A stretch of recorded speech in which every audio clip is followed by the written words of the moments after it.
The Bohr model only works for hydrogen. Other gases also emit and absorb light at characteristic specific wavelengths. They have their own unique spectrum, but predicting those wavelengths is way, way more difficult.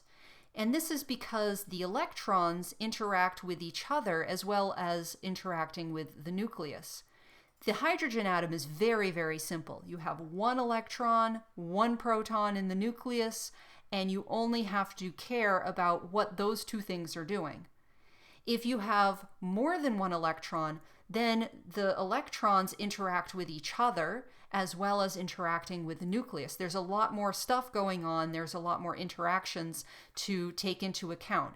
And for other atoms other than hydrogen, there's no analytic solution. So in other words, you can't write down an equation. And in fact, these atoms are typically modeled. Some of the more complex atoms that have lots of electrons have to be modeled with supercomputers. So it takes a lot of effort and is an area of current active research to try to nail down good predictions for what the spectrum of other atoms looks like. There's no easy equation that you can write down like you can with hydrogen.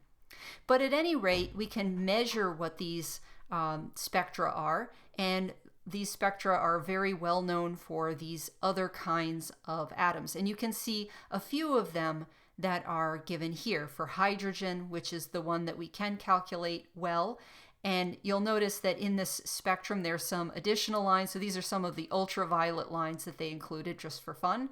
And then sodium has some kind of yellowy, orangey lines, mostly yellowy. And then helium has a few more lines than hydrogen does. Neon has a bunch of orange and red stuff, which makes sense because if you look at a neon light, then you are seeing those orange and red excitations. And then mercury has some colors also across the spectrum.